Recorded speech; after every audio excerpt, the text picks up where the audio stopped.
नमस्ते। मैं अनमोल कुमार अपने हिंदी चैनल योगा विथ अनमोल सिंह में आपका स्वागत करता हूं।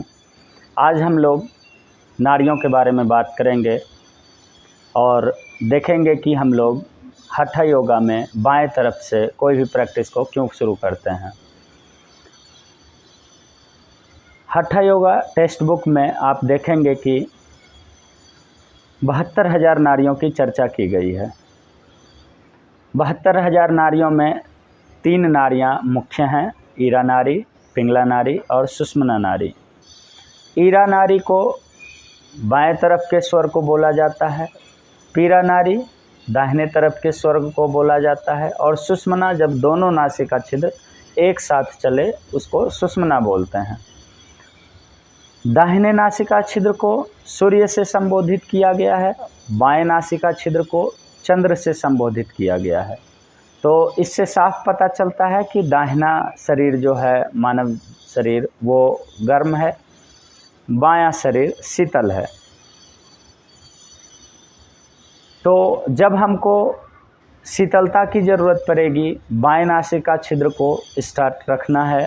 जब हमारे बॉडी में टेम्परेचर हाई की ज़रूरत पड़ेगी, हीटिंग की ज़रूरत पड़ेगी, तो दाहिनी नासिका छिद्र को स्टार्ट रखना है। और जब हमको रिलैक्स की, ना ज़्यादा गर्म हो ना ज़्यादा ठंडी हो, तो हमको सुषुम्ना नाड़ी की ज़रूरत पड़ेगी। जब बिल्कुल शांत शरीर चाहिए। तो इससे साफ पता चलता है कि जब कोई हार्ड वर्क हम करेंगे तो उस समय दाहिनी नासिका छिद्र चलनी चाहिए, और जिस समय हम लोग कोई सॉफ्ट काम करेंगे तो बाईं नासिका छिद्र चलनी चाहिए। आराम के समय सुषुम्ना का चलना ज़रूरी है या ध्यान के समय सुषुम्ना का चलना ज़रूरी है। आप खुद से यदि चेक करें तो आपकी एक ही नासिका छिद्र एक समय में चलती हुई नज़र आएगी। आप किसी भी समय इसको चेक करें। इसीलिए नॉर्मल मनुष्य, जो सामान्य मनुष्य है, वो ध्यान में बैठते ही उसका दिमाग इधर उधर जाना शुरू होता है। मन चंचल होने के कारण भागना शुरू कर देता है, मन स्थिर नहीं रहता, क्योंकि उसकी सुषुम्ना नाड़ी एक समय में लंबे समय तक नहीं चलती। कभी कभी आप देखते होंगे कुछ क्षण के लिए आपका ध्यान लगता भी होगा, तो थोड़ी देर के बाद ध्यान भटक जाता होगा, मन भटकता होगा। इसी के लिए हम लोग आसन, प्राणायाम और ध्यान का प्रयास करते हैं। आसन से हमारे बॉडी में एक सामान्य टेम्परेचर बनता है। प्राणायाम से दोनों नासिका छिद्र एक साथ शुरू होती है, उसके बाद हम लोग ध्यान पे चले जाते हैं। आराम से आप ध्यान कर सकते हैं। तो अब आते हैं हम लोग कि बाएं तरफ से हम लोग क्यों शुरू करते हैं हठ योगा में। बाएं तरफ से हम लोग हठ योग में इसलिए शुरू करते हैं ताकि बॉडी में एक सामान्य टेम्परेचर बना रहे।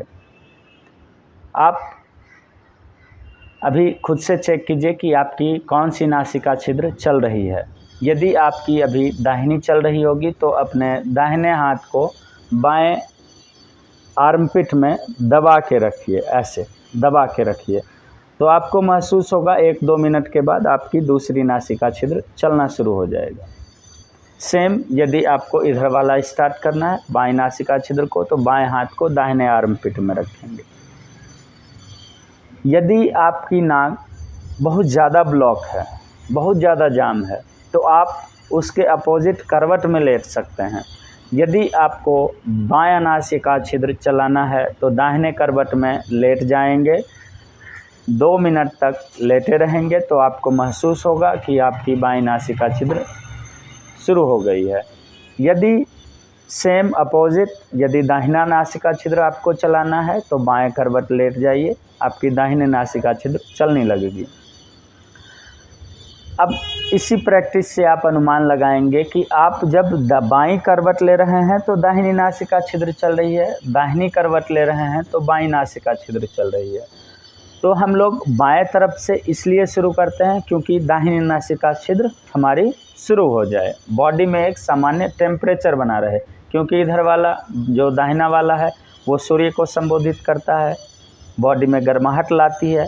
तो बाएं तरफ से जब हम शुरू करेंगे तो बॉडी में एक सामान्य टेम्परेचर बन जाएगा, बॉडी गर्म रहेगी, ठीक है ना। तो हम लोग कोई भी हार्ड से हार्ड पॉस्चर आराम से कर सकते हैं, बिना थके हुए कर सकते हैं। सेम यदि हम दाहिने से शुरू करते हैं तो बॉडी में शीतलता आ जाएगी, आलस्य आ जाएगा हमको, फिर हम ज़्यादा लंबे समय तक प्रैक्टिस नहीं कर सकते हैं। फिर आपको लगेगा कि हम तुरंत शवासन में चले जाएं, या फिर पसीना जल्दी आना शुरू हो जाएगा, श्वास जल्दी से तेज हो जाएगी। और हठ योगा में कहा गया है अस्थिरम सुखम आसनम, फिर वो अस्थिरता नहीं रही, वो तो तीव्र हो गई ना, श्वास भी तेज हो गई, थकावट भी बॉडी में आ गई। तो बाएं तरफ से इसीलिए हम लोग शुरू करते हैं। हम लोग जब शवासन में लेटते हैं, शवासन में भी बोलते हैं बाएं तरफ से मुड़िए और उठ के बैठ जाइए, इसीलिए बोलते हैं क्योंकि दाहिनी नासिका छिद्र शुरू हो जाए और उसके बाद आप उठ के कोई भी काम करने के लिए जाते हैं।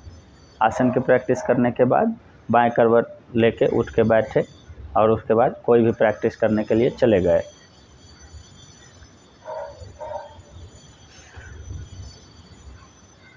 यदि आप लोग आसन के बाद प्राणायाम की प्रैक्टिस करते हैं तो उसमें भी देखिए सेम मेथड काम करता है। यदि आप बाएं करवट लेके बैठे हों, पहले तो शवासन में क्या हो रहा है, बॉडी शीतल हो रही है। बॉडी शीतल हुई तो बॉडी को क्या चाहिए, सामान्य टेम्परेचर चाहिए। सामान्य टेम्परेचर कब होगा, जब बॉडी रिलैक्स रहेगा। तो क्या चलेगा, बाईं नासिका छिद्र।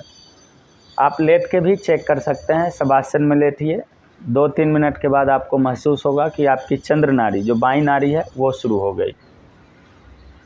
बाएं करवट लेके जब आप उठ के बैठते हैं तो बाएं तरफ दबाव पड़ता है, तो सूर्य नाड़ी के तरफ दबाव पड़ा, तो दोनों नासिका छिद्र बैलेंस होते हुए सुषुम्ना को शुरुआत कर देती है, सुषुम्ना की शुरुआत करती है, जिसके बाद आप प्राणायाम के लिए तैयार हो जाते हैं। आपकी बॉडी प्राणायाम के लिए तैयार हो जाती है, आराम से आप लंबे समय तक प्राणायाम कर सकते हैं।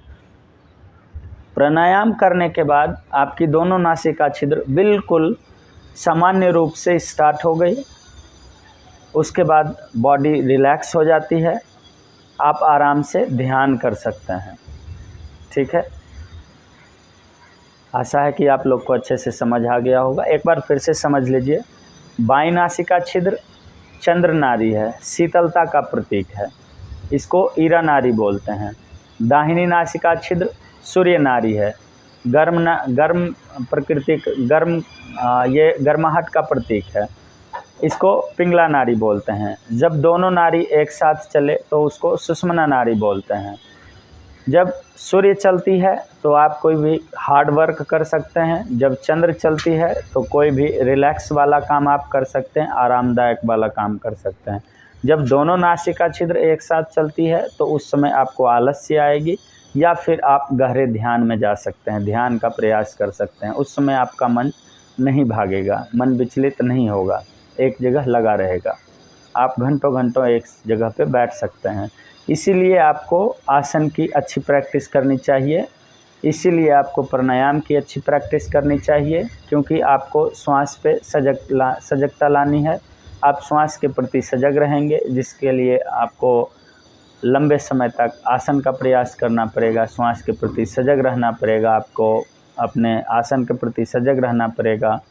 प्राणायाम जब आप करेंगे तो आपको अपने शरीर पे, अपने प्रैक्टिस पे सजग रहना पड़ेगा, जिससे आपको पता चलती रहे कि आपको कौन सी नाड़ी की ज़रूरत है। बाईं चल रही है तो दाहिने में कब ट्रांसफ़र हो रहा है, दाहिनी चल रही है तो बाएं में कब ट्रांसफ़र हो रहा है, और दोनों नासिका छिद्र कब एक साथ कितने देर के लिए चल रही है। मुझे आशा है कि आप लोग को अच्छे से समझ में आ गया होगा। यदि कहीं पे भी कोई भी दिक्कत हो, आप कमेंट बॉक्स में कमेंट ज़रूर कीजिएगा। अगली वीडियो में हम उसका समाधान करने का प्रयास करेंगे। मिलते हैं अगली